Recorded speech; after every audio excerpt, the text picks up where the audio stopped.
नमस्कार, news one India में आपका स्वागत है। आपके साथ मैं धर्मराज सिंह। टोक्यो ओलंपिक में हैट्रिक लगाने वाली उत्तराखंड की वंदना कटारिया का नाम इतिहास के पन्नों में दर्ज हो गया है।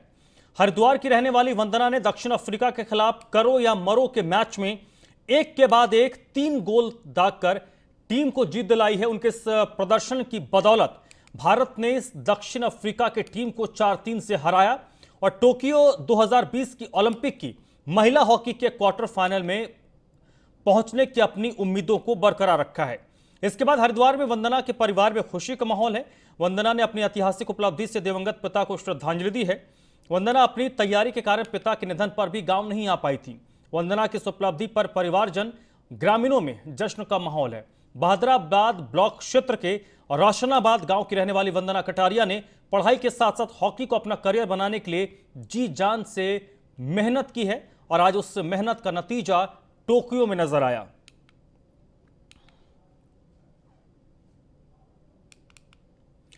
उत्तराखंड बोर्ड का रिजल्ट घोषित हो गया है। उत्तराखंड बोर्ड के 10वीं और 12वीं के नतीजे घोषित किए गए हैं, जिसमें से अगर हम बात करें 12वीं क्लास की तो 12वीं क्लास में 99.56% छात्र पास हुए हैं और 10वीं बोर्ड की परीक्षा में 99.9% छात्र पास हुए हैं।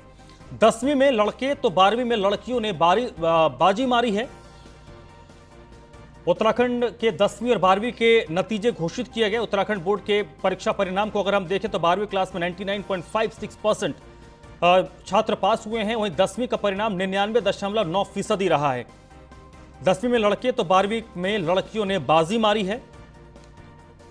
इस बार की बोर्ड की परीक्षाएं कोरोना के कारण रद्द की गई थी। Uttarakhand board of secondary education ने 10वीं और 12वीं के रिजल्ट घोषित किए हैं। Uttarakhand board of secondary education के 10वीं में लड़कों ने बाजी मारी है। 99.30% लड़के हाईस्कूल की परीक्षा में पास हुए हैं और लड़कियों के 10वीं में उत्तीर्ण प्रतिशत 98.86% रहा है। जबकि इंटरमीडिएट में लड़कियों ने बाजी मारी है, उनका पासिंग प्रतिशत 99.71% रहा है। लड़कों का पासिंग प्रतिशत 99.4 रहा है। छात्र की अगर बात करें तो छात्र अगर अपना रिजल्ट देखना चाहते हैं तो ये बोर्ड की आधिकारिक वेबसाइट है ubsc.uk.gov.in पर जाकर देख सकते हैं। हाई स्कूल में 1,46,386 परीक्षार्थी पास हुए हैं। कुल परीक्षाफल 99.9% रहा है। रिजल्ट से संतुष्ट नहीं होने वाले छात्रों के लिए परीक्षा की व्यवस्था भी की गई है। ऐसे छात्रों की भविष्य में होने वाली परीक्षा में अपनी कक्षा का परीक्षा देने का मौका दिया जाएगा। कोविड काल में बच्चों की ज़िंदगी को बचाना सरकार की बहुत बड़ी चुनौती थी और इसी चुनौतीपूर्ण टाइम में हमने हमारे बोर्ड के माध्यम से जो सरकार ने मानक बनाया, उन मानकों को पूरा करते हुए हमारे बोर्ड के अधिकारियों ने हाई स्कूल और इंटरमीडिएट का परीक्षा फल बनाया। मैं बोर्ड के समस्त अधिकारियों को मैं बहुत बहुत शुभकामनाएं दूंगा, बधाई दूंगा।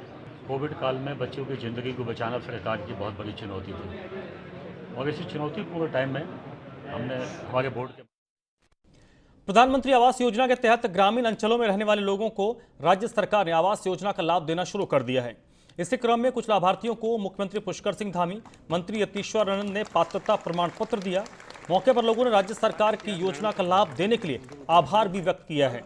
मुख्यमंत्री ने योजना के लिए प्रधानमंत्री मोदी को बधाई देते हुए कहा है कि प्रधानमंत्री की योजना का लाभ आम जन को मिल रहा है।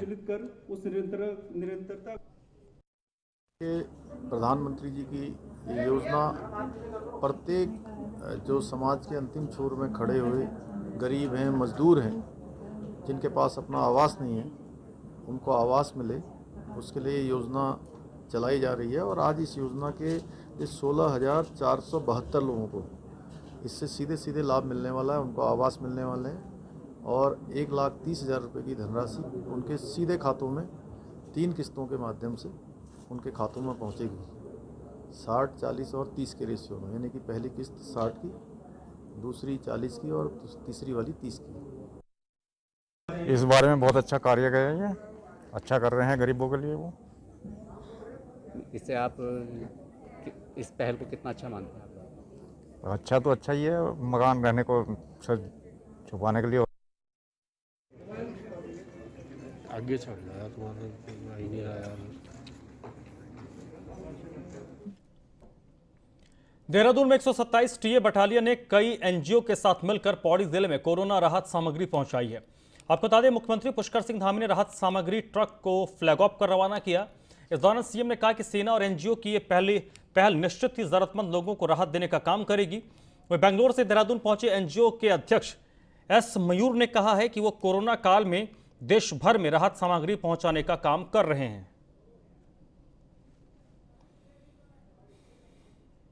देखिए, सेना के लोगों का वैसे तो हमेशा ही योगदान रहता है और कोविड के समय में या कोई भी आपदा काल होता है तो सेना के लोग हमेशा बढ़ चढ़कर भाग लेते हैं।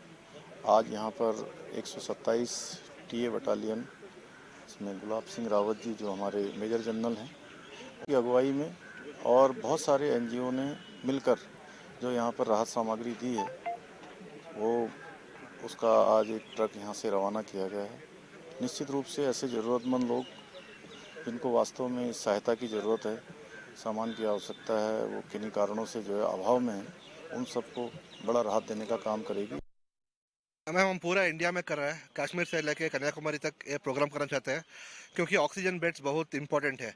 डिस्ट्रिक्ट हॉस्पिटल जाने के पहले उसी थोड़ा बॉर्डर एरियाज में, रूरल एरियाज में ऑक्सीजन मिल गया तो कुछ लाइफ सेव हो जाता है। इसलिए हम क्या कर रहे हैं, प्राइमरी हेल्थ केयर सेंटर को लेके हम उसको ऑक्सीजनेटेड बेड्स के रूप से उसको चेंज कर रहे हैं और सभी हॉस्पिटल में 5 oxygen bed, oxygen cylinder, oxygen concentrator, cot, bed, consumable सभी डोनेट कर रहे हैं। मैम हम पूरा इंडिया में कर रहे हैं। और उत्तराखंड सरकार ने विकास कार्यों के लिए अपना खजाना खोल दिया है। मुख्यमंत्री पुष्कर सिंह धामी ने उत्तराखंड में अलग अलग विकास कार्यों के लिए 70 करोड़ रुपए मंजूर किए हैं, जिसमें कई जिलों में सड़कों का कायाकल्प किया जाएगा। सड़कों के निर्माण के लिए 18 करोड़ का बजट आवंटित किया गया है, जबकि दूसरे निर्माण कार्यों के लिए 52 करोड़ रुपए का बजट मंजूर किया गया है। गैरसैंण को भी मुख्यमंत्री पुष्कर सिंह धामी की तरफ से सौगात दी गई है। सड़कों और सेतुओं के निर्माण के लिए 18 करोड़ 36 लाख रुपए मंजूर किए गए हैं। गैरसैंण में झूला पुल निर्माण के लिए 6,30,000 रुपए मंजूर किए गए हैं।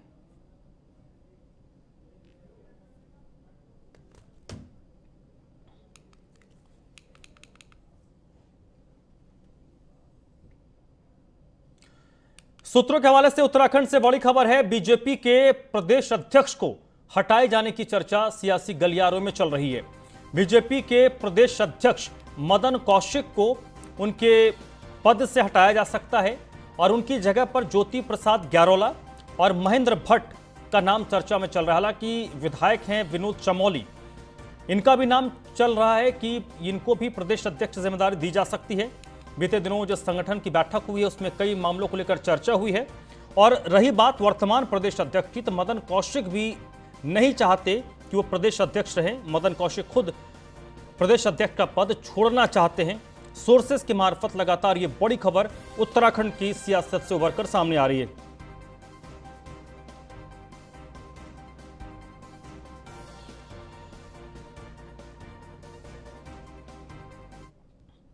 उत्तराखंड विधानसभा चुनाव 2022 में अभी वक्त है, लेकिन राजनीतिक पार्टियों ने अभी से गड़े मुर्दे उखाड़ने शुरू कर दिए हैं।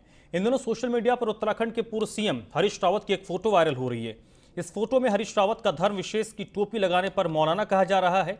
हरीश रावत ने अपने अंदाज में पूर्व प्रधानमंत्री अटल बिहारी वाजपेयी, रक्षा मंत्री राजनाथ सिंह और प्रधानमंत्री मोदी की कुछ फोटो शेयर कर बीजेपी को अपने अंदाज में जवाब दिया और कहा कि जो बीजेपी ने उनके लिए कहा है क्या वे अपने नेताओं के लिए कह पाएंगे। हरीश रावत ने बीजेपी नेताओं से पूछा है कि क्या इनको भी आप उसी संबोधन से नवाजेंगे जो संबोधन अपने केवल मेरे लिए रिजर्व करके रखा है। हिम्मत है तो मेरे साथ उनको भी इसी नाम से पुकारिए।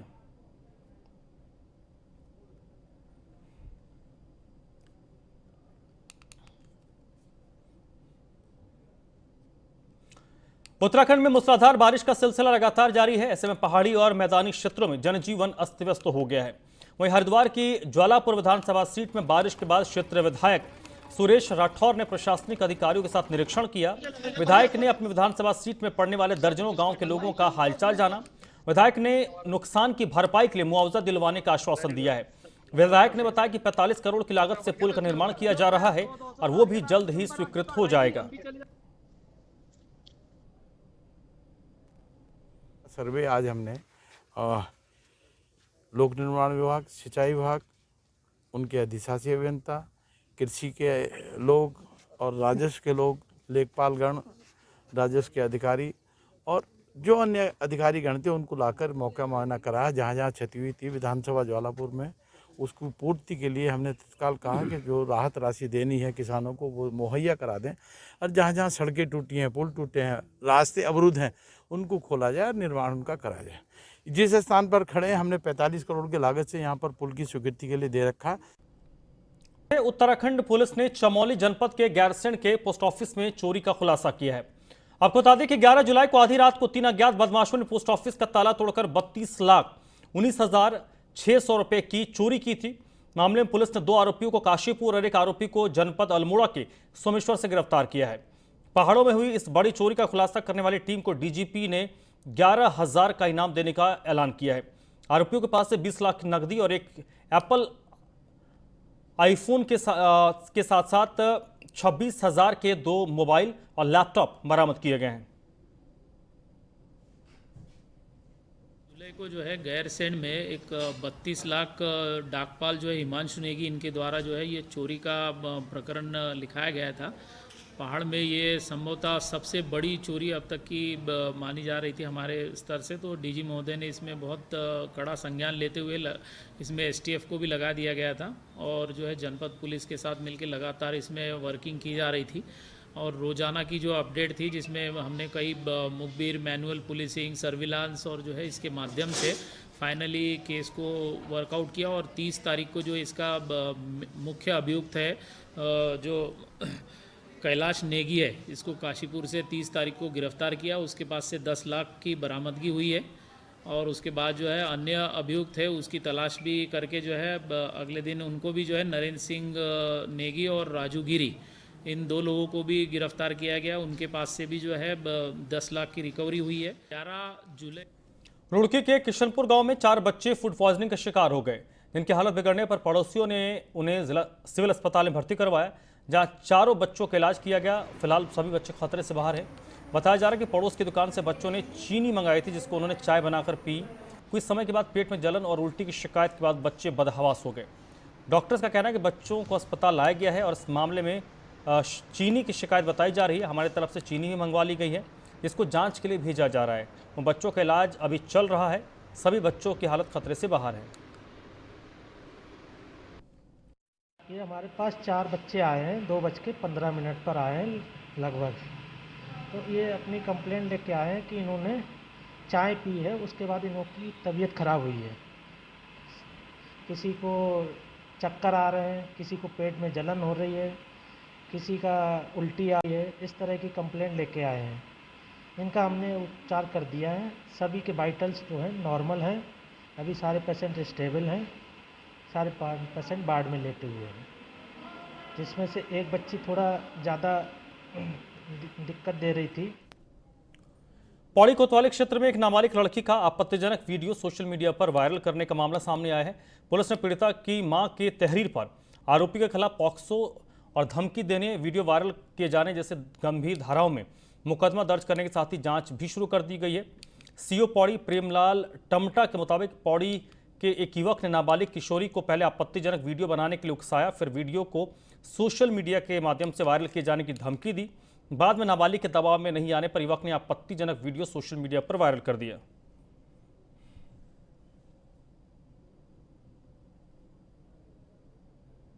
ये 28 तारीख को हमारे पास ये प्रार्थना पत्र आया है, जिसमें वादनी की तरफ से मल्ली राय से एक प्रार्थना पत्र दिया गया और उस पर किसी को वीडियो वायरल कर दिया गया है, जिस पर हमने मुकदमा दर्ज कर दिया गया है और आगे कार्रवाई की जा रही है।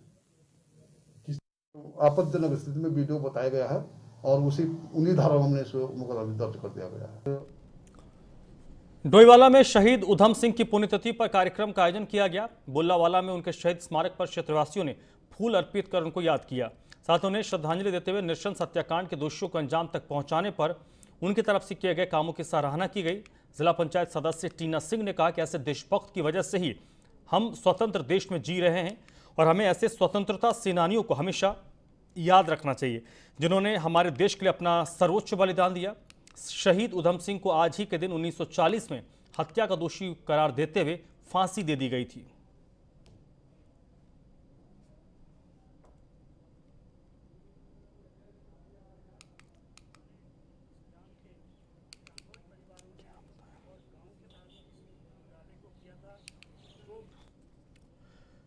नैनीताल पहुंची आशा कार्यकर्ताओं ने अपनी मांगों को लेकर तल्ली ताल के गांधी पार्क में प्रदर्शन किया और राज्य सरकार के खिलाफ नारेबाजी की। उनका कहना है कि उन्हें आंगनबाड़ी की तर्ज पर मानदेय दिया जाए। साथ ही उन्होंने आशाओं को ईएसआई का स्वास्थ्य बीमा दिया जाए या उसकी तर्ज पर ही स्वास्थ्य बीमा किया जाए। उनका कहना है कि सभी आशाओं की सामाजिक सुरक्षा सुनिश्चित हो। इसके अलावा जिन आशाओं की कोरोना काल में मृत्यु हुई थी उनको मुआवजा दिया जाए। आशा हेल्थ वर्कर्स यूनियन की अध्यक्ष कमला कुंजवाल ने कहा कि सरकार आशाओं से बहुत ज्यादा काम ले रही है, किंतु मानदेय के नाम पर उन्हें कुछ नहीं दिया जा रहा। अगर सरकार उनकी मांगे पूरी नहीं करती है तो उग्र आंदोलन किया जाएगा। तो नैनीताल में आशा कार्यकर्ताओं ने आज सरकार के खिलाफ प्रदर्शन किया और अपनी मांगों को बुलंद करते हुए सरकार से मांग की कि उनका मानदेय भी उनके काम के आधार पर निर्धारित हो। आशा वर्कर्स ने कहा कि हमसे काम सरकार बहुत ज्यादा लेती है। सरकार को हम सरकारी महकमे के कर्मचारियों की तरह काम देते हैं। आंगनबाड़ी की कर्मी जितना काम करती हैं उतना हम भी काम करते हैं, लेकिन मानदेय हमें आंगनबाड़ी के बराबर नहीं दिया जाता। हमारी जो मांग है, सभी लोग जानते हैं कि हम 15 साल से जो कार्य कर रहे हैं आशा में, तो आज तक हमें मासिक वेतन नहीं दिया गया और हमारी है कि हमें सरकारी कर्मचारी का दर्जा दिया है, 21,000 मासिक वेतन दिया जाए। कोरोना ड्यूटी में जो आशाओं ने ड्यूटी कर रखी है उसको 10,000 भत्ते के रूप में 10,000 रुपये मासिक दिया जाए और 50,000 का स्वास्थ्य बीमा दिया जाए। दुर्घटना आशाओं की दुर्घटना हुई है कोविड ड्यूटी में, जबकि सारी आशाएं घर घर जाकर अपना काम कर रही थी, इसलिए वो संक्रमित हुई और मर गई। उनको भी कोई मुआवजा नहीं गया। हमारी मांग है कि उनको भी मुआवजा मिले। हमारी जो मांग है। हल्द्वानी कैंप कार्यालय में जिलाधिकारी धीरज सिंह गर्ब्याल ने जनता की समस्याएं सुनी। इस दौरान जनता दरबार में गौलापार की खेड़ा गांव के निवासी ममता आर्य भी पहुंची थी। उन्होंने डीएम के सामने अपनी समस्या रखी तो डीएम ने उस पर तत्काल कार्रवाई कर उसका समाधान किया। ममता ने बताया कि उनके पति का मई में कोरोना से निधन हुआ था, जिससे बाद में वो आर्थिक तंगी का सामना कर रही हैं। साथ ही स्वास्थ्य खराब होने के कारण वो अपने 2 बच्चों को पढ़ाने में भी असमर्थ है। समस्या सुनने के बाद डीएम ने उसी समय एक प्रतिष्ठित निजी स्कूल प्रबंधन से बात कर ममता के दोनों बच्चों का दाखिला करवाया। साथ ही वात्सल्य योजना का लाभ ममता को दिलाने के आदेश भी प्रोविजन अधिकारी को दिए हैं। लेकिन एक महिला आई थी, उनके हस्बैंड की डेथ हो गई थी, ममता आर्य उनका नाम है, और कोविड की वजह से उनकी डेथ हो गई थी। तो उनके 2 बच्चे हैं। वैसे तो मुख्यमंत्री वात्सल्य योजना के अंतर्गत उनके बच्चों को 3,000 की जो स्कॉलरशिप देनी है उसमें तो कार्रवाई हम लोग कर ही रहे हैं। तो उनकी एक प्रार्थना थी कि उनके बच्चों को निःशुल्क या तो हरमन माइनर में या किसी स्कूल में एडमिशन करा दिया जाए। तो हम लोगों ने डॉन बॉस्को जॉलीकोट के नीचे एक स्कूल है, उनके प्रबंधन से बात की है, तो वो एग्री हो गए। तो उन दोनों बच्चों को वहाँ पर एक एडमिशन दे देंगे। लेकिन एक महिला आई थी,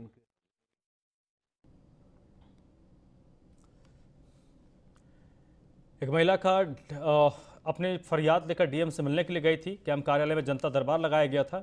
इसमें डीएम ने जनता दरबार लोगों की समस्याएं सुनी और इस दौरान एक महिला के पति का देहांत हो गया था। महिला अपने बच्चों की पढ़ाई को लेकर डीएम के सामने अपने मांग को रखा, जिसके बाद एक प्राइवेट स्कूल में डीएम ने फ़ोन कर बच्चों का दाखिला करवाया है और जितने भी सरकारी योजनाएं इस महिला को मिल सकती हैं परिवार को देने के आदेश दिए हैं।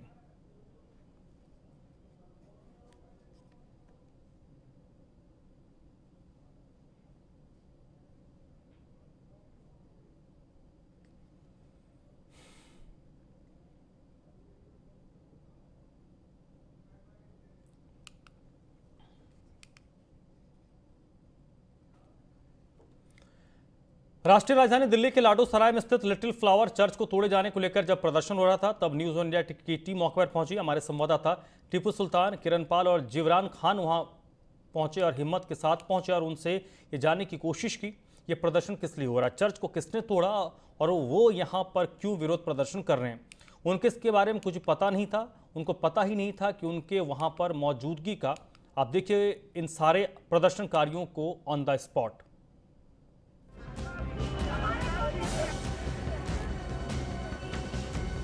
हाथों में तख्तियां लेकर प्रदर्शन कर रहे ये प्रदर्शनकारी प्रदर्शन के जरिए दिल्ली सरकार को बदनाम करने की साजिश कर रहे ये लोग, जिन्हें ये भी नहीं पता है कि आखिर प्रदर्शन की असली वजह क्या है, प्रोटेस्ट किस विषय को लेकर हो रहा है। इन प्रदर्शनकारियों के जरिए तो सिर्फ दिल्ली के सीएम अरविंद केजरीवाल को बदनाम करने की साजिश की जा रही है। इन्हें तो ये भी नहीं पता कि आखिर लाडोसराय में स्थित लिटिल फ्लावर चर्च को किसने तोड़ा। इनकी बात से तो सिर्फ यही लग रहा है मानो इन्हें किसी ने प्रदर्शन के लिए भेज दिया हो, दिल्ली के सीएम को बदनाम करने के लिए। दिल्ली के अलग अलग हिस्सों से आए इन लोगों का सिर्फ यही कहना है कि केजरीवाल ने चर्च तोड़ा है। शादीपुर से। कहाँ से? आनंद से। आनंद पर्वत से किस लिए आए यहाँ पे? क्या बता चर्च तोड़ा गया हमारा। क्यों चर्च तोड़ा गया? चर्च तोड़ा गया। क्यों का तोड़ा? आज ये चर्च तोड़ा गया, कल को और तोड़े जाएगी। हम किसी को जबरदस्ती ईसाई नहीं बनाते। हम ईसाई बने तो हमारे अंदर चमत्कार हुआ। प्रभु ने हमें जीवन दान दिया। किसने तोड़ा? ये केजरीवाल ने तोड़वाया। प्रदर्शन के लिए सीएम आवास के लिए कूच कर रहे इन प्रदर्शनकारियों को दिल्ली पुलिस ने रोक लिया। न्यूज़ 1 इंडिया जब ग्राउंड जीरो पर पहुंची तो ज्यादातर प्रोटेस्ट करने वाले लोग दिल्ली के अलग अलग इलाकों से आए थे, जिन्हें ये भी नहीं पता था कि वो यहाँ आए किस लिए हैं या प्रोटेस्ट किस विषय को लेकर है। मैं आपसे एक सवाल जानना चाहता हूँ कि यहाँ प्रदर्शन क्यों, यहाँ पे ही क्यों प्रदर्शन कर रहे हैं? डीडीए के यहाँ क्यों नहीं कर रहे? सेंट्रल गवर्नमेंट के पास क्यों नहीं कर रहे? जो वहाँ के सांसद है उनके यहाँ क्यों नहीं कर रहे? यहीं पे क्यों कर रहे हैं प्रदर्शन? तो यहाँ अरे आप इनको बोलने तो मेरे गले में भी परेशानी।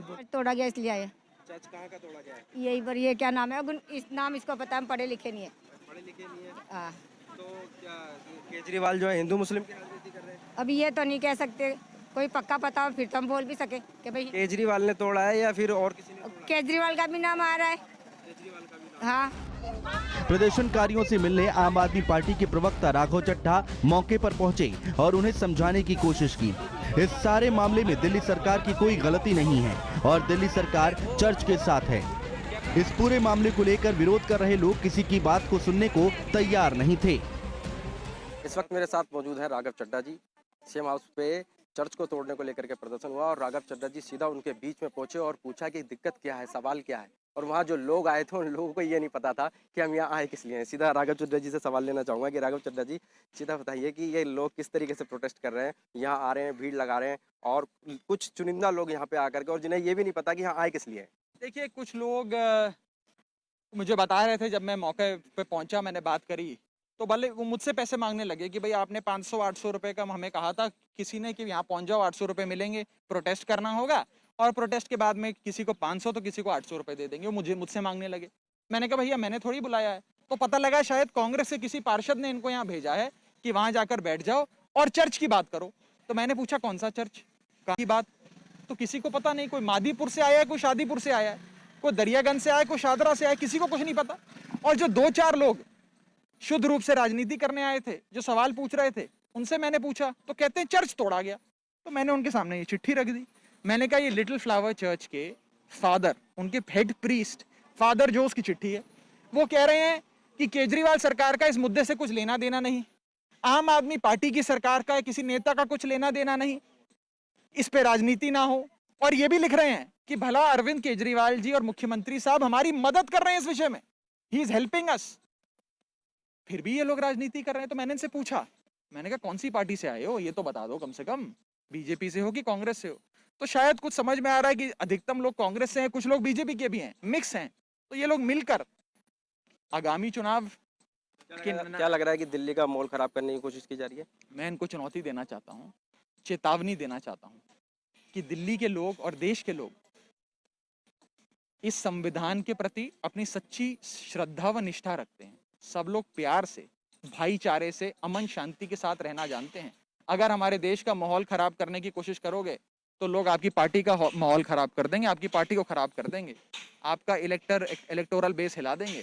तो इस देश के लोगों को धर्म के नाम पे बांटने की कोशिश मत करना, ये मैं इनको वार्निंग देकर आया हूँ। बड़ा सवाल ये बनता है कि आखिर ये लोग कौन थे? क्या ये दिल्ली सरकार को बदनाम करने की साजिश के तहत इस प्रोटेस्ट को किया जा रहा था? इन सारी बातों को लेकर न्यूज़ 1 इंडिया के संवाददाता टीपू सुल्तान ने राघव चड्ढा से खास बातचीत की। कुछ नहीं हुआ। दिल्ली का माहौल क्यों बिगाड़ते हो आप लोग क्यों राजनीति करते हो? ये देखो फादर कह रहे हैं कौन सी पार्टी से हो? कौन सी पार्टी से हो? बीजेपी से हो कि कांग्रेस से हो? कौन सी पार्टी ने आपको भेजा है? कौन सी पार्टी ने भेजा आपको? कौन सी पार्टी ने भेजा है? राघव चड्ढा जी लगातार ये कह रहे हैं जब दिल्ली के जो पादरी है, ये लिटिल फ्लावर चर्च के पादरी है, वो खुद कह रहे हैं कि दिल्ली सरकार ने ये चर्च नहीं तोड़ा, तो फिर आखिर सीएम हाउस के लिए प्रदर्शन क्यों? राघव चड्ढा जी आ गए हैं प्रोटेस्टरों का, और राघव चड्ढा जी का आमना सामना हो रहा है, और आप देख सकते हैं किस तरीके से माहौल को दिल्ली पुलिस बरकरार रखने के लिए शांति बनाए हुए है। अन्य राज्य दिल्ली सरकार के मॉडल को पसंद कर रहे हैं, जिससे विपक्षी दलों में बौखलाहट मची हुई है और माहौल को खराब करने की कोशिश कर रहे हैं। मामले में चर्च के पादरी खुद चर्च तोड़े जाने को लेकर दिल्ली सरकार की गलती नहीं बता रहे हैं। ऐसे में यही सवाल उठता है कि आखिर छोटे छोटे प्रदर्शनों के जरिए आखिर दिल्ली सरकार को बदनाम करने की साजिश क्यों रची जा रही है। Bureau report, news 1 India. इस बुलेटिन में फिलहाल इतना ही।